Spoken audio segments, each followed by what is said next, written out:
Hello everybody and welcome back to World of Warships Legends. My name is Spartan Elite 43 and tonight we are taking our very first look at the new Tier 8 American battleship, the Maine. So with that being said, let's look at our commander. We're running William Sims with Azure Lane, Scharnhorst, and Paolo de Revel as our inspirations. We are running Flammable Cannoneer, gyrating drill bits, marksmanship, and reaching out XXL. And we're running Will to Rebuild.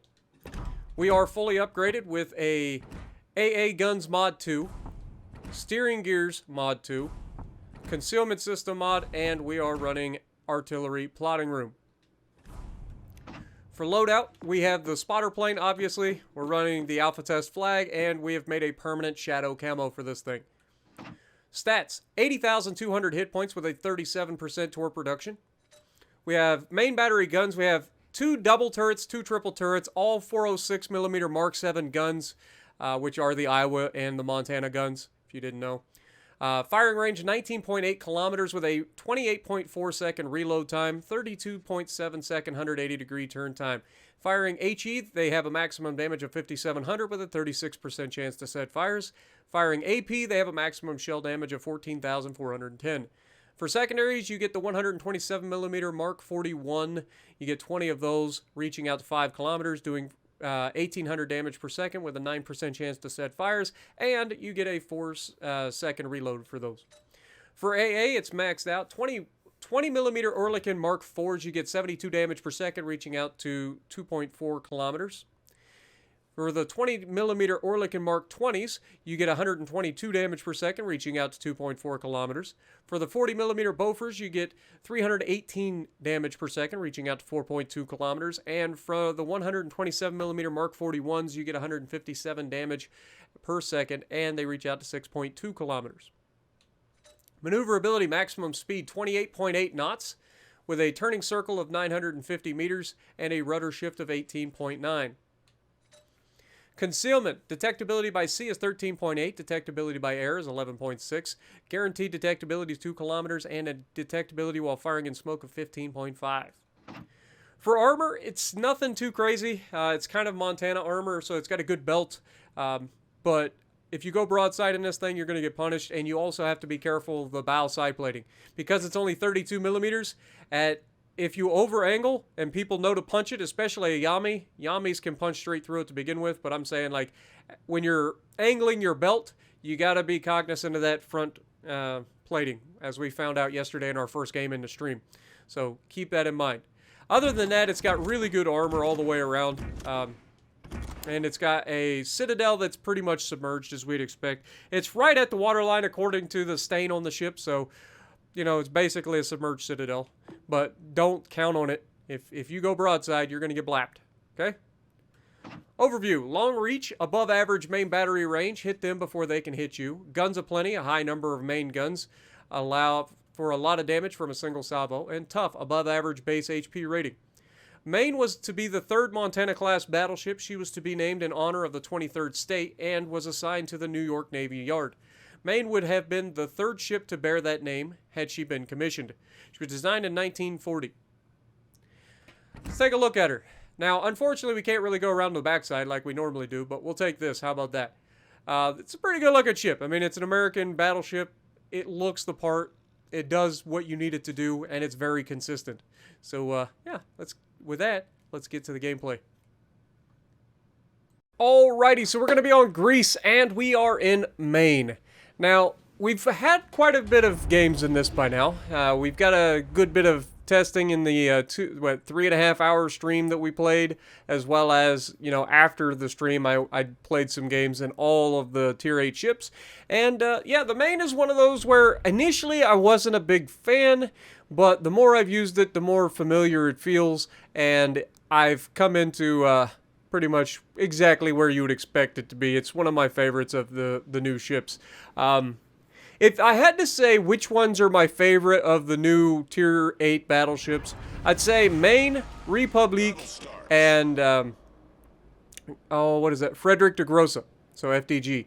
All 3 of those are probably my top favorites so far. Maine obviously takes the lead. Republique a very close second, because once I listened to you guys and put the one perk over That thing's pretty accurate, and it's pretty nasty. So you gotta love that. But yeah, FDG started off strong and then kind of feigned a little bit towards the end.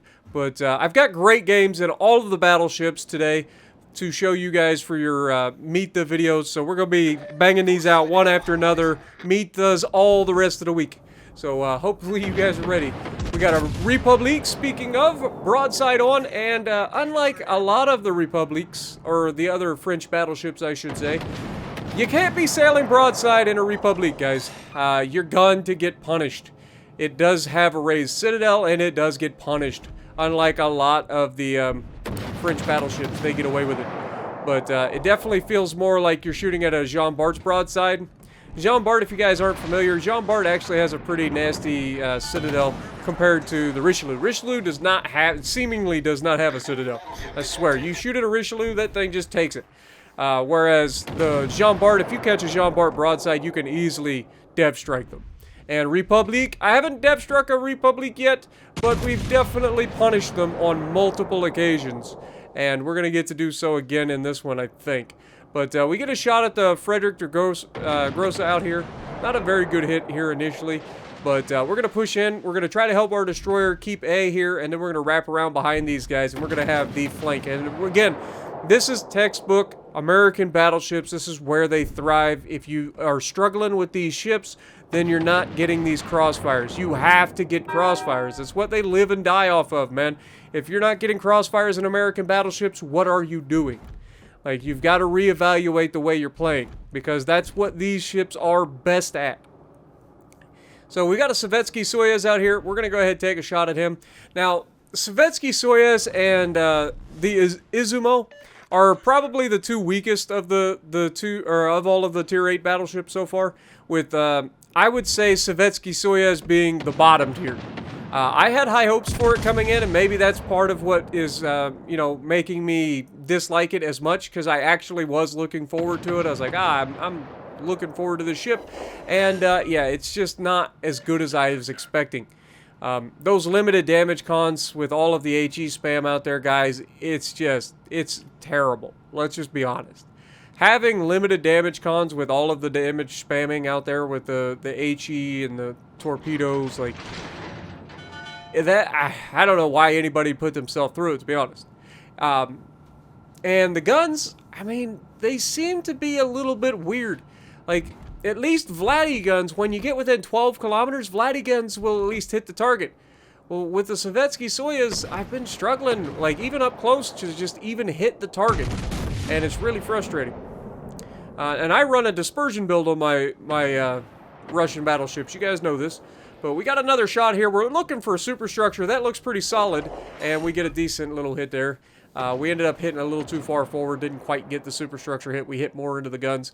But we're going to continue straight through this. The destroyer did capture this base, so we're going to keep pushing and go right up their backside here. They're just sitting here begging for it at this point. And when you have these sorts of ideas for how to play the game where everybody just sits bow in, you're just leaving yourself open to be flanked. If you put everybody in one little spot on the map, you're going to be flanked. And between the destroyers and I pushing this side, like, you're screwed. Let's just be real. Now, we see the Maine over here. And again, Maine is just like any other American battleship. If you are broadside in that thing, you are going to get punished. And so we're going to wait for a good opportunity here. We shoot over the island. And we do get spotted because we do come around the island just in time for the battleships in front of us to spot us. But look at this shot.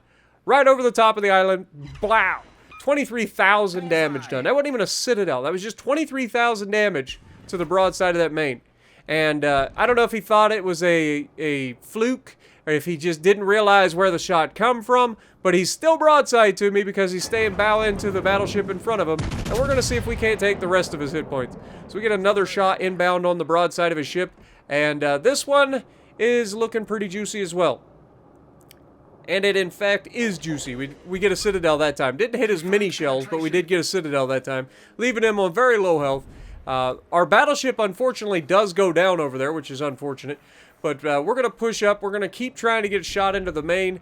We're bowing to the guys that are running away from us. We've got a 3-cap to 1 advantage right now, but their destroyer is capturing Charlie, so we've got to be careful about that. You can see I am looking at this Montana. Montana's starting to make a turn towards me, which is the worst thing he could do right now. So we get a shot into the air, and you can see a lot of the dispersion is horizontal, which is what you want when you're shooting at broadside targets. And yeah, we punish him right there. 3 overpins, 1 full pin. Not as good as it should have been, but it could have been my aim a little bit too high. Underestimated how quickly he would turn towards us a little bit, maybe. But Maine gets spotted again. He's coming around the backside of the island. He's pushing up on our cruiser. So we're going to go ahead and reach out one last time. Show this man, you know, the crossfires are a thing, and he should really start to pay attention. I think he sees just a little too late that the shells are coming in, but he's done. He does not get to go any further. So he goes down. That saves our cruiser. We've still got the 2 destroyers on this side of the map. We've managed to keep our cruiser full health. So as long as he doesn't do anything crazy, he should be fine. We're basically full health, and it's not for a lack of us doing anything. We are just not being focused because we're pushing these guys' flanks. Now, the Montana has gone bow into us, which is okay. It's kind of expected. So we take the shot into the superstructure again, and unfortunately, we hit all of his guns. Like, we literally just hit his guns. 4 ricochets, didn't do any damage. It's real unfortunate.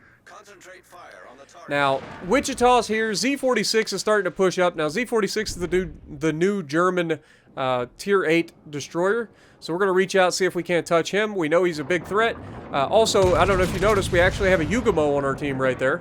So we're going to try to help these guys out. We know that the Z is a danger, so we take him, and we actually get 2 hits on him. So pretty solid result. You know, for the distance. He did turn towards us at the last possible second, so he kind of avoided a lot of that. Now, we are starting to get shot at by not only the Montana, but the Republic and the Wichita starting to shoot at us. So we got to be careful here.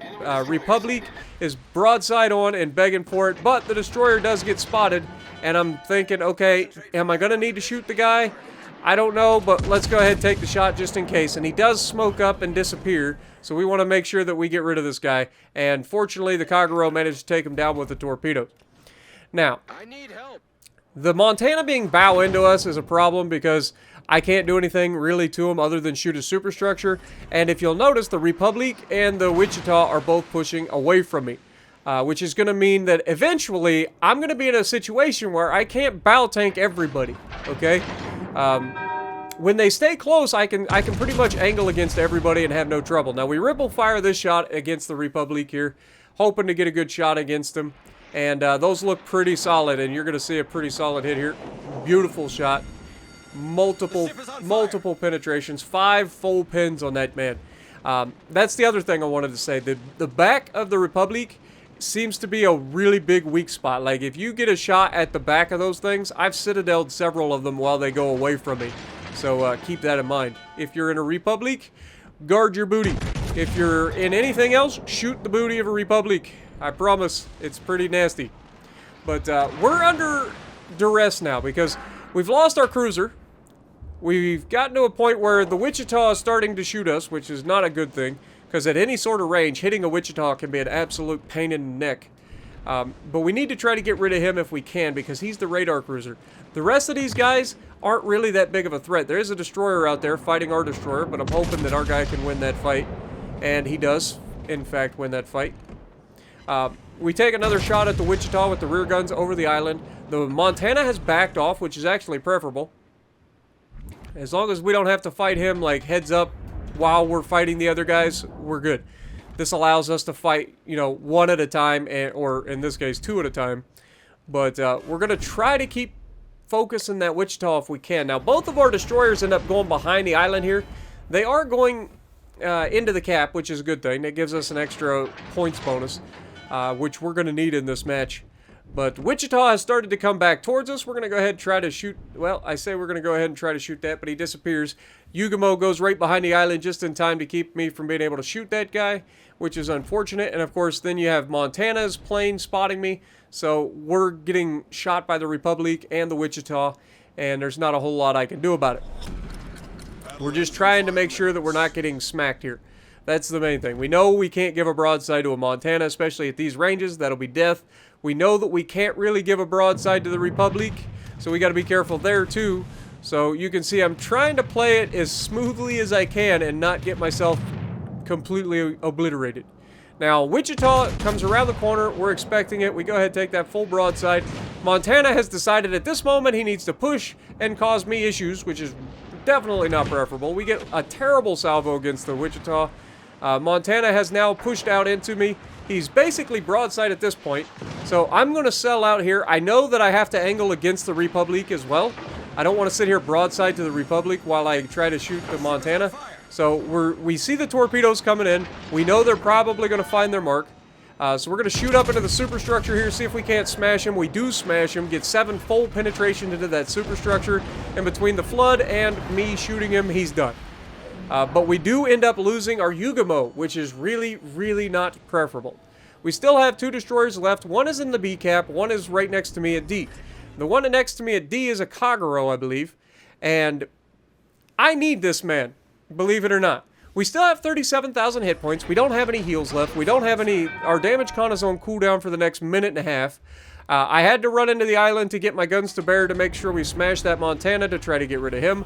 Wichita then comes around the corner at 10 kilometers. We're going to go ahead and aim for the turn away. And we are broadside to this Republic, and I am very aware of it. So I'm trying to stop what I'm doing. We get a very good salvo. He's very fortunate to not be just outright deleted there. I think the only thing that really saved him was the fact that he turned away rather than turning towards us. Because he turned away, he lowered his citadel and kept us from just deleting him outright.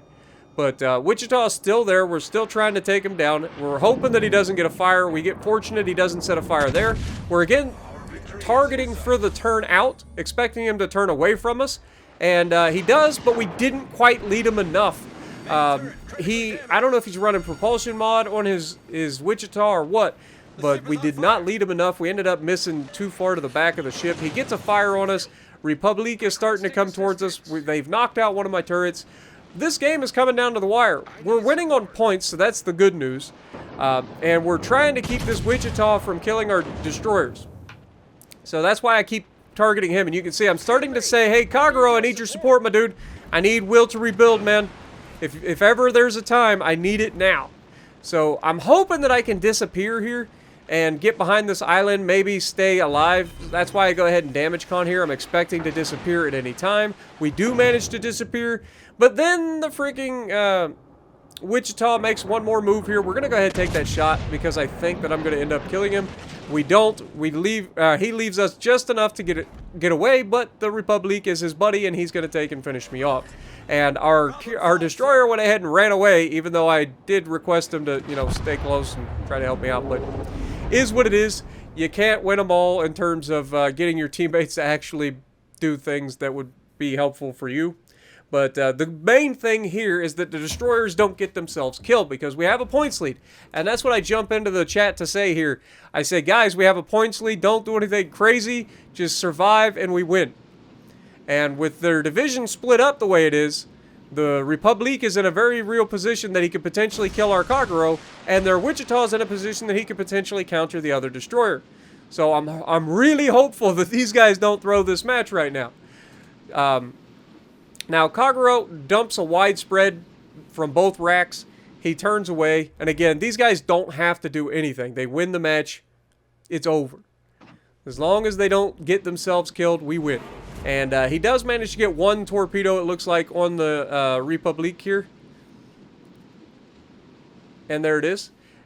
And I think that actually is going to be the last thing that these guys do in this match. Because there's only 40 seconds left. We have the points lead. We did everything we needed to do. 172,000 damage, high cal and Confederate.